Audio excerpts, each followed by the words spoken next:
Greetings, Earth. Welcome to the Nostalgiaverse. Hello and welcome. As always, I'm your host, Katt, and today with me is Alex. Hi. Last week, we had a fun little discussion between myself, Alex, and Nick, who isn't with us today, regarding multimedia franchises, the films that we've been seeing over the last few years, and their source materials and how they differ and compare to each other. Last week we were talking about comic books. This week we're going to cover novels, which is something that I'm kind of a little bit more into from my perspective, being a third-generation bibliophile. Yay! Um, so, Sorry. right. Some recent movies over the last 10, 15 years, 20 years, there's been a lot of movies, even going back to like the 60s and the 70s. I mean, we've had 2001 and 2010. We had I, Robot, which actually originated as a short story that was made into an episode of The Outer Limits, which was then later redone. Leonard Nimoy was in both versions of that, and then later into the Will Smith film. In more recent years, there's The Martian, which was a book, and the release of the book coincided with the release of the movie, which that was a very interesting story, which you can find on YouTube. Michael Crichton's Timeline, very good movie. I have both of them. Awesome if you haven't seen it. Paul Walker is in it among a bunch of other people. And similar to Timeline is another book that came out in the early 2000s and became a two-part television miniseries called Labyrinth, which is not the Labyrinth from that we remember with David Bowie. It's a completely different story, and it takes place in two different time periods. And like Timeline, the medieval time period is in France, and then the modern part, unlike Timeline, also takes place in France because it takes place in the same area, the medieval and the current timeline. Those of you who are into Doctor Who will recognize John Hurt in that, and those of you who follow the Marvel films, particularly Captain America, will recognize Sebastian Stan, who's also in it. If you've ever watched the Merlin series, one of the gals is in it, Katie McGrath. She's in that. It's really good. But there's been a lot of movies that started out as novels and also in fantasy. I mean, look at Hobbit and Lord of the Rings. Started out as books. The Lion, Witch, and the Wardrobe. The Golden Compass. There's been a lot of movies. And when you look at the films versus, or miniseries, or even, series, and you look at the source material, there are some deviations. Sometimes there are some scenes that are in the books that cannot realistically be done on film. Or if you did them, it wouldn't, the pacing would suffer for it. Or for various reasons, certain things just can't be put on film that were in the book. Take case in point, the Harry Potter series. There's been a number of deviations from the books. Now, I have all 8 movies and all 7 books in hardcover, and I have read all 7 books, and I have watched all of the movies. So, and I see where the changes were, and scenes that were not put in the movies that were in the books, and things that were featured as kind of a nod here and there in the books that you don't see in the films. There are times, whether it's time constraints, because the movie's getting really long as it is, scenes have to be cut. Like I said, not practical to do those scenes, or the pacing of the film would be drastically altered if those scenes were included. Scenes that were inferred but not included, and were not included because they're not necessary to tell the overall story. There's a lot of creative thinking when it goes into doing a film. when your source material is a whole novel, a book series. So not everything can be included. I've heard a lot of people gripe that this or that film was not exactly like the book. It's never going to be. You can't.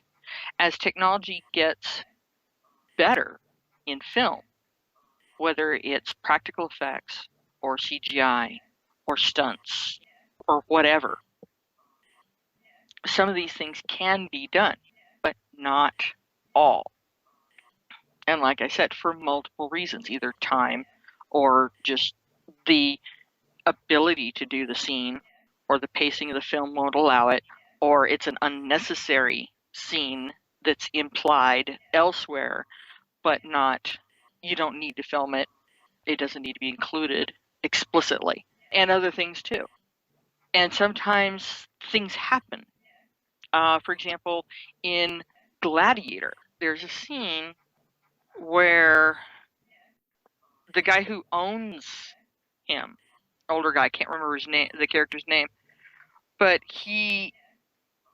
they're supposed to kill him off because the soldiers break in and they're gonna grab Russell Crowe's character as he's trying to escape, and so he ends up dying. But they couldn't film that scene with the actual actor. They ended up having to use a stand-in because the actor himself, I think it was a heart attack. Oh, you mean the one who plays Caesar? The older Caesar, or the one who was the slave, who was the slave trader? Was a slave and earned his freedom and now owned Maximus. Oh, him. Yeah. Yeah. Him. The guy playing him ended up, if I remember correctly, died. And so the scenes, the last few scenes with that character had to be done with a double, in much the same way that they had to do with Brandon Lee in The Crow. They had to use a body double for certain scenes in order to finish the movie. It was the same thing there. So sometimes certain scenes can't be done because something has happened. The actor that is critical for that scene either has been severely injured or has died. So that does occasionally happen, where an actor dies either during filming or in the middle of the production of a film. John Hurt, I think, was in the middle of film when he died. He was in the middle of production on a film. And there's been other actors too that have died while they were in process of doing a film. There's a lot of things that go into the decision whether or not to include certain parts of a story. And with that, people have to understand that movies tend to be between 90 and 120, 130 minutes. So an hour and a half to 2 hours, 2 hours 10, 2 hours and 15 sometimes on average. To go too far beyond that, theaters don't want to host it. If you go too far beyond the 2-hour mark, theaters don't want to host it, and you have a hard time getting theaters to carry your film. That's why the original Dune, which is another one, started as a book. The original movie Dune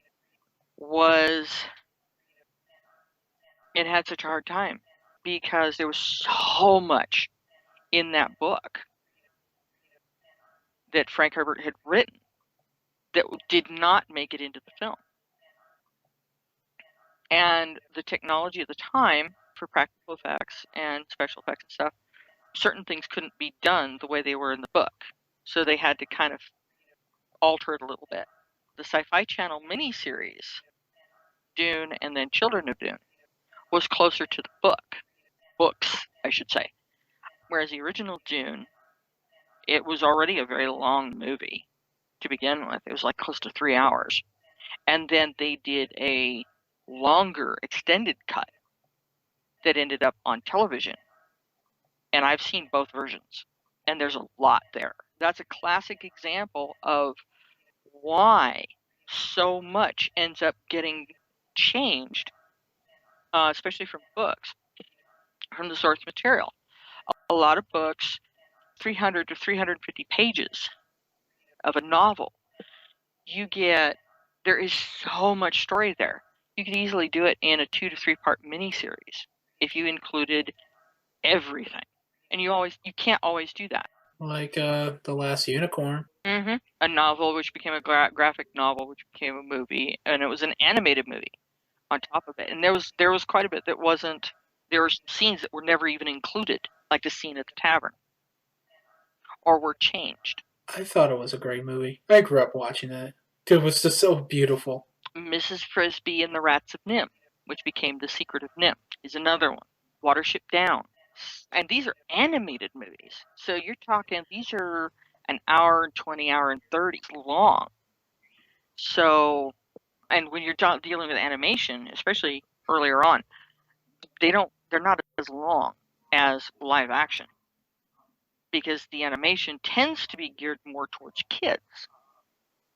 Not always, but that's the tendency. And so to make a movie that's longer than that, especially being longer than an hour and a half, you're going to start losing your audience, which is why animated films tend to be shorter. Just like cartoons are only about 22, 23 minutes long, whereas live action TV shows are about 45 to 47 minutes long, not including commercials. When you include commercials, then it becomes half hour or an hour. And that's why young adults and adults, teenagers, grown-ups tend to have a longer attention span than younger kids. And for really young kids, they tend to do the shorts in 5-10 minutes. Take case in point, a really cute series of shorts called Tiny Planets, which I thought was adorable. It's really cute. You got these two little white fuzzy creatures, Bing and Bong, and they have a fuzzy white couch that flies through space to these various little tiny planets.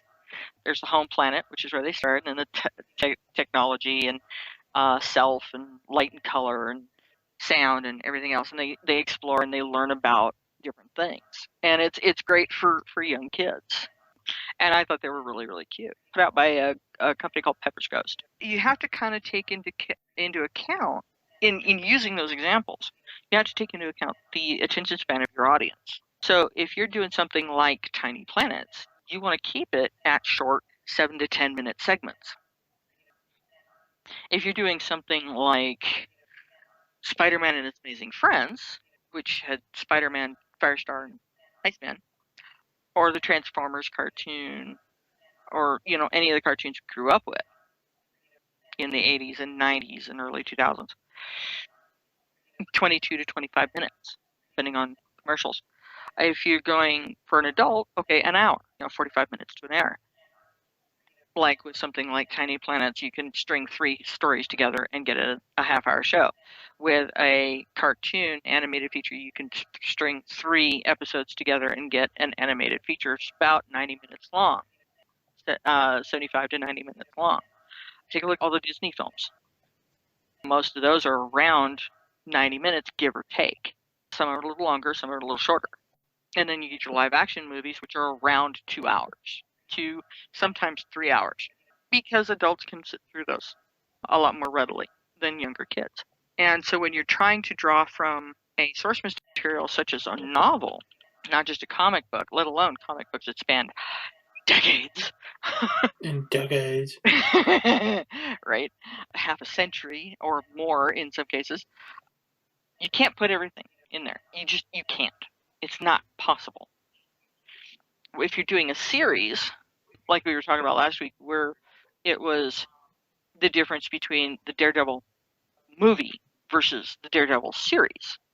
The movie seemed rushed, too much put in it all at once, while the series seems more evenly paced and closer to the comic books as far as the overall arc and the overall feel of it.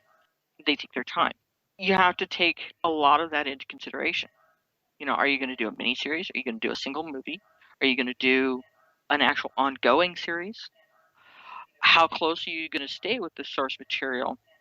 And most of the time, they want to stay as true to the source material as they possibly can. Take Outlander and Game of Thrones. They're not something that I watch because of the excessive amount of pornography in both of them. But they do try to, in the case of Outlander, they actually have the author involved, if I remember correctly. Whereas not as much with Game of Thrones.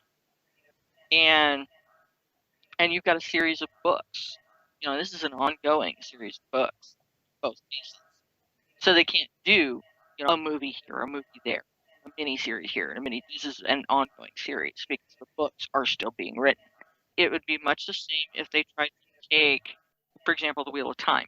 They could not realistically do that as a movie. Not even a single book as a movie. It would end up having to be a series. It would have to be a series for television because of the way the books are written and how things play out. Because you end up with multiple arcs within the story. Because just reading the first book, the group ends up getting split into like 4 or 5 different places. And so you're having to follow, each chapter follows one of those groups. And it bounces back and forth between them. And that's what you would have to do with a series. Kind of touch on, okay, what's this person doing? Okay, what are these guys doing? Or what are these two doing? And going back and forth. You'd have to do the same thing that you're doing with Game of Thrones. You would have to do it, that same technique, with The Wheel of Time if you're going to turn it into something on screen. I would love to see Discworld as a movie. That would be cool. There's a lot of things that would be really, really awesome to see on film. The problem, though, with some of these is that depending on when the idea was made to put them into film, it may not be practical. I mean, look how long it took them to do Transformers as a live action.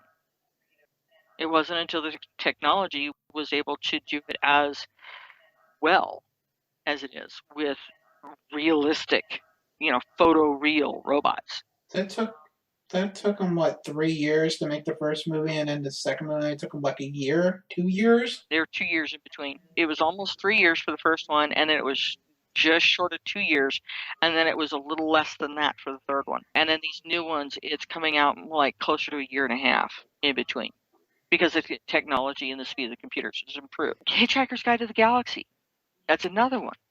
Started as a book, became a movie. There's a lot of them out there, a lot of them. And a lot of these films it starts somewhere else. It's an idea in somebody's head. Sometimes they start out as books. There's a lot of novels that have been made into films. But you can't go into, if you love the book, you can't go into the movie or this miniseries or TV series thinking it's going to be exactly like the book. Because it's never going to be. Because they can't. They literally cannot. So instead, you look at how faithful is it to the heart and soul of the story? Do they keep origin, the catalyst to start the story? Do they keep that true to the original, or as true as is realistic for a live action film or an animated film?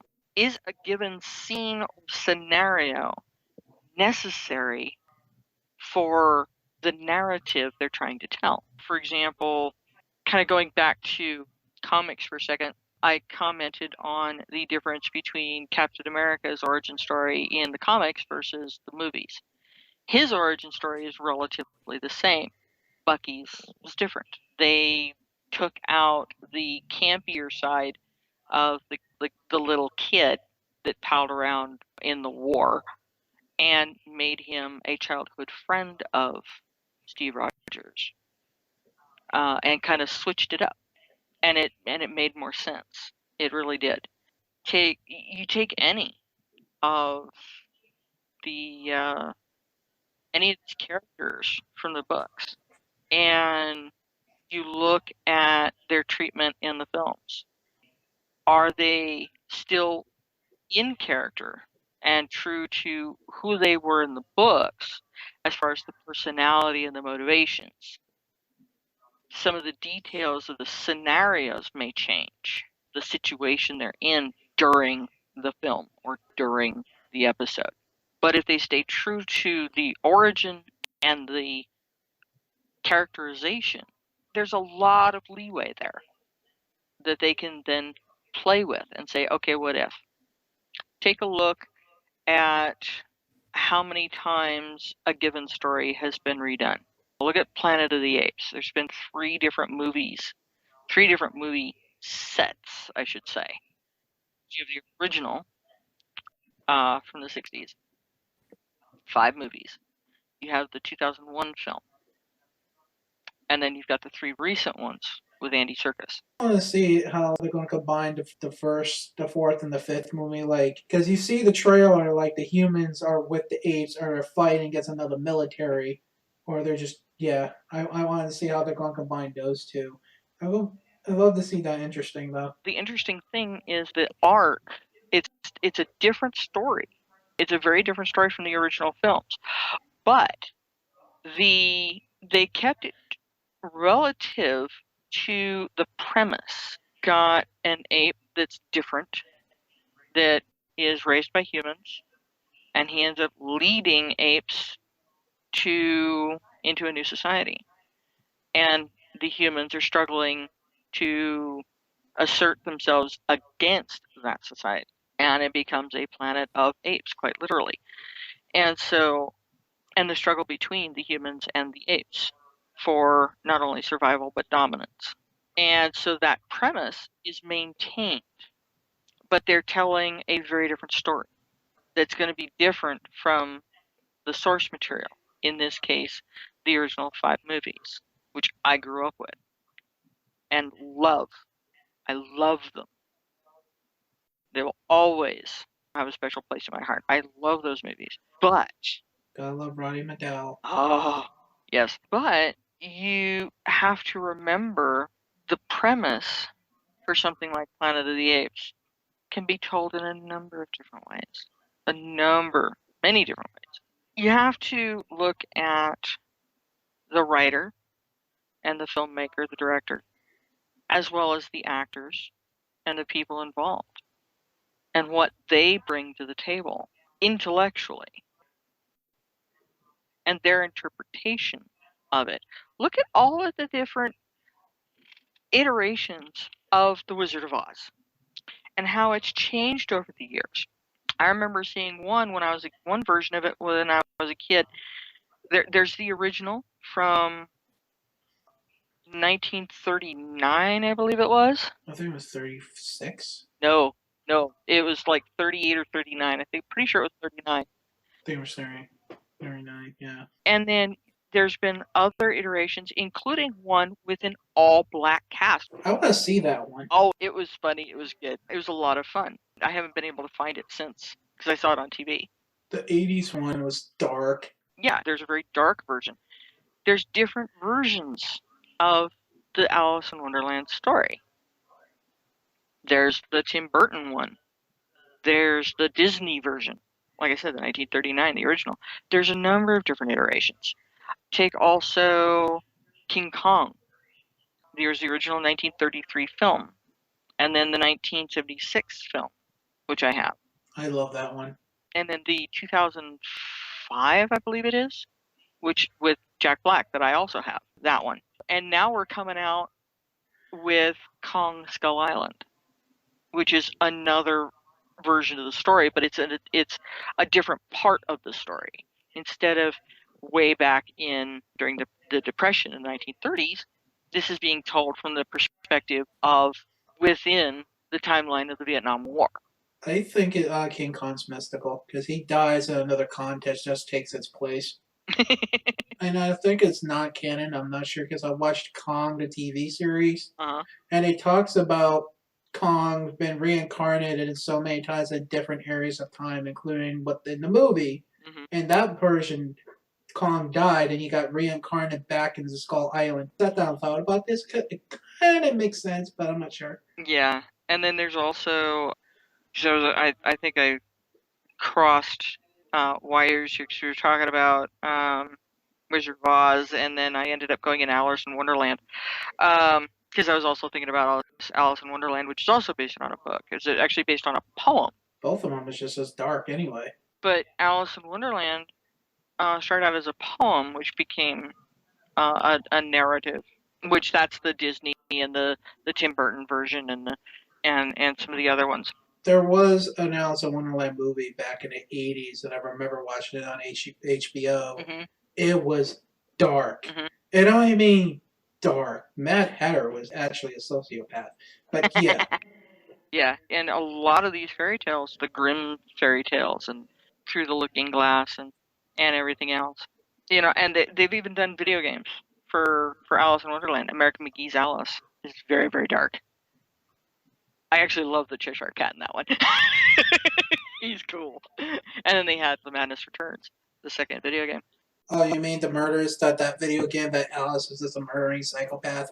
Yeah, something like that. Yeah, I haven't played that. I wanted to play that. You can see how different interpretations, different people can bring something new to a story.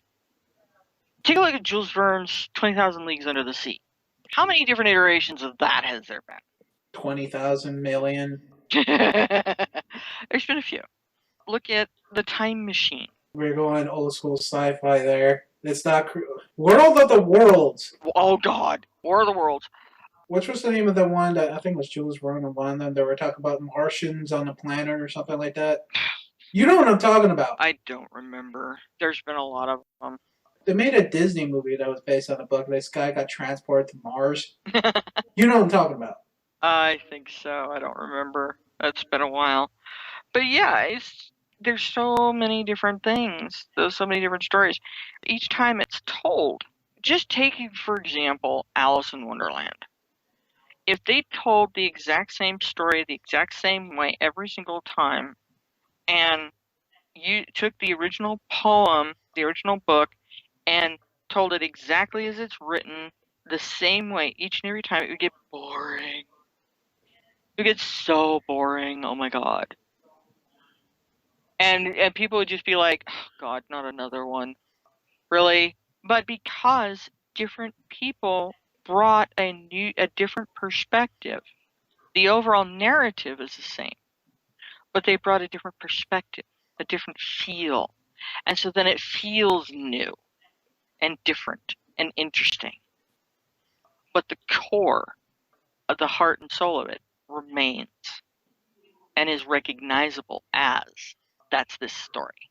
And each version appeals to a different audience, which is, you've got the Alice in Wonderland that Walt Disney did. You've got the Tim Burton Alice in Wonderland.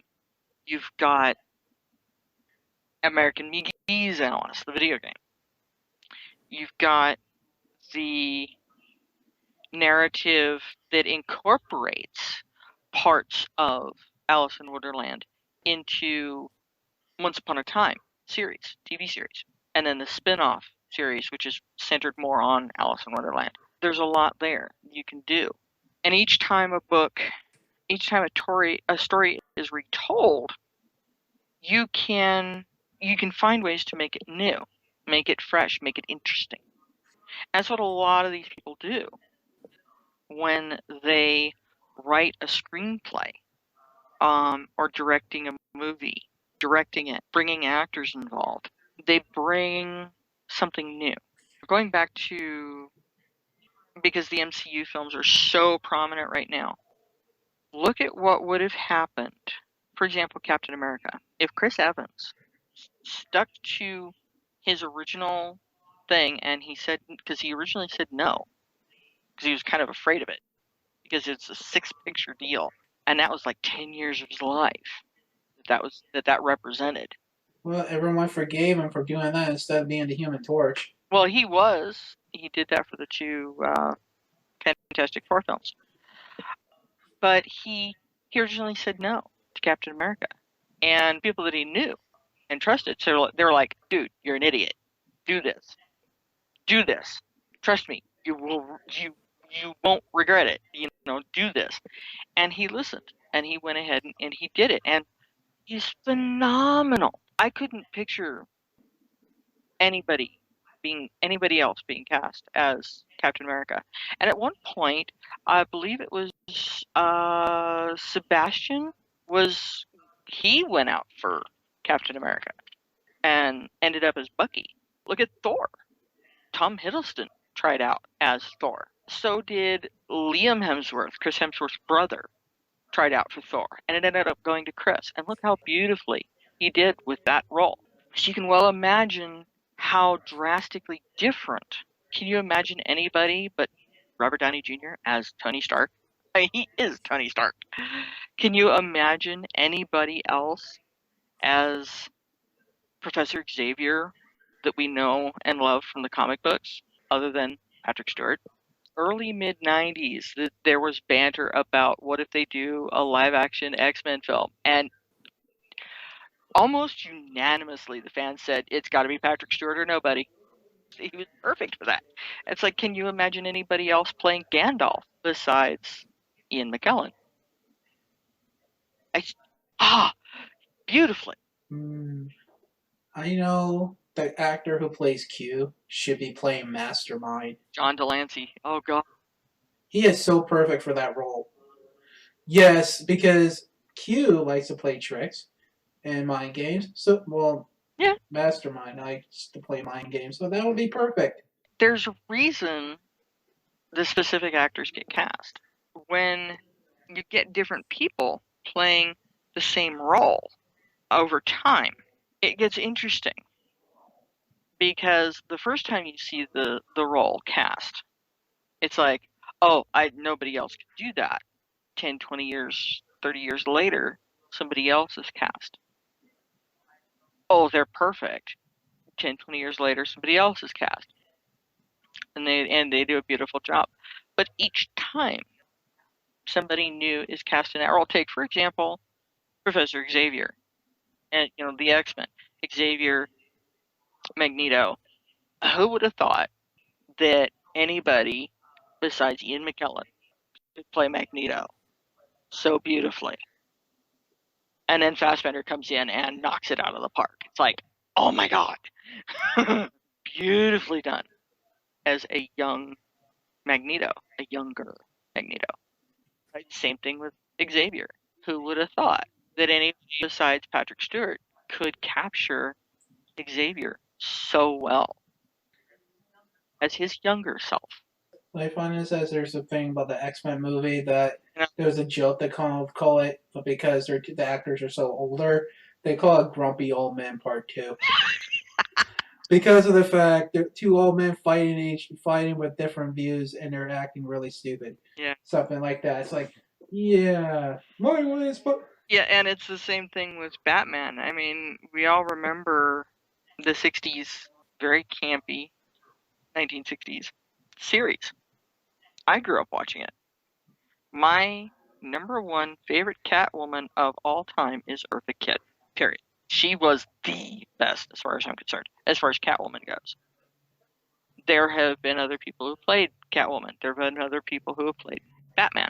I mean, the 90s movies, there's 4 different guys playing Batman, including, what was it, Clooney and Val Kilmer. well, Kilmer found the need for speed in that Batman film. Hi-oh!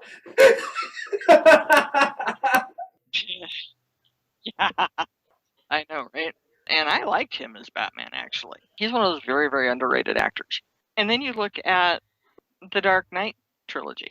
I think he has been the closest to the essence of Batman as he was originally written way back when, the very, very original first comics, the really dark ones, where it started. I mean, there's a reason that where he lives is called Gotham. Emphasis on goth, as in dark. Very.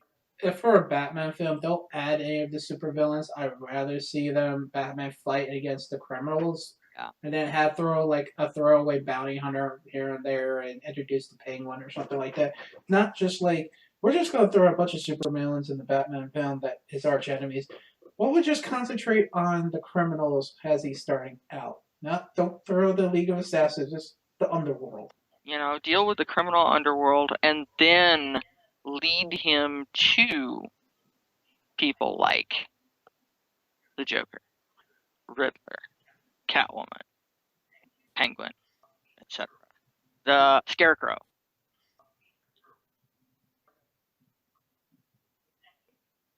Technically, they did that in And then Batman Year Superman. One Look at how many animated guys have film, played but Superman. From the black and white era, way back when, to Christopher Reeve, whom I adored as yes, Batman, or Superman.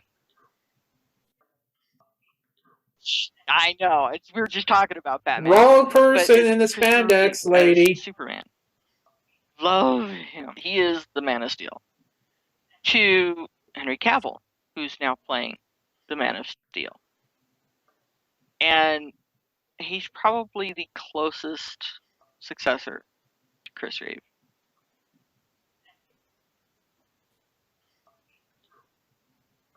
Closest. I guess consider Dean Cain. I'm sorry. As campy as Lois and Clark was, but still. But I mean, Cavill, he's the first he reason we had a resembles Japanese Superman. Chris Reeve enough, and his mannerisms encompass, embody the core of who this character is so well.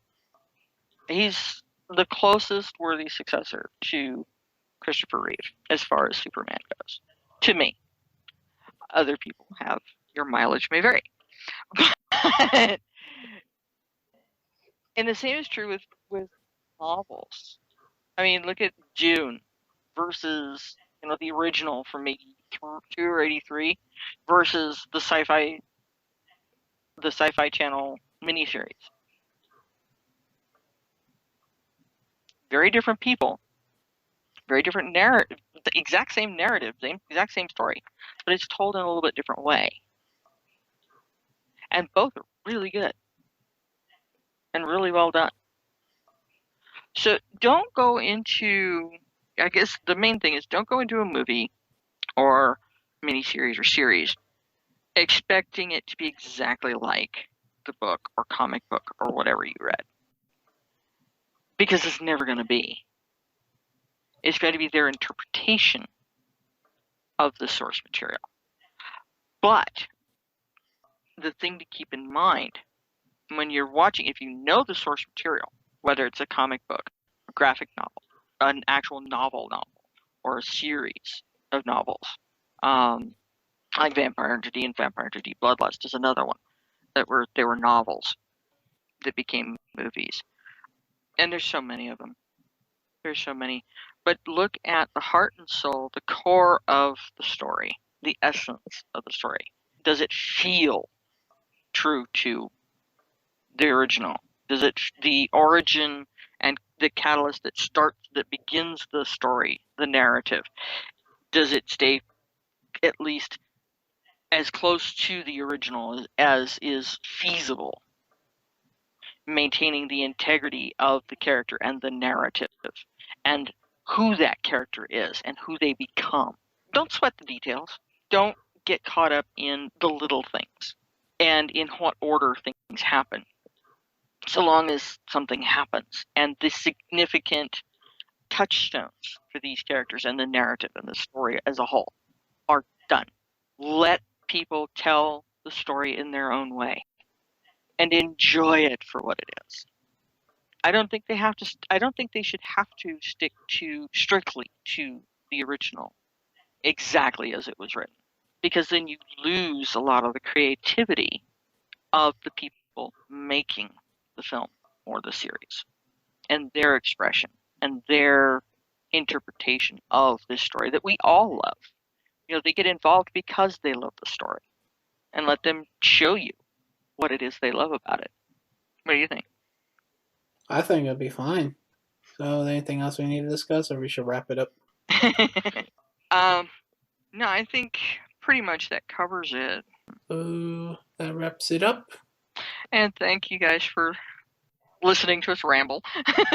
And join us for another fun-filled episode of Nostalgiaverse. See you next time.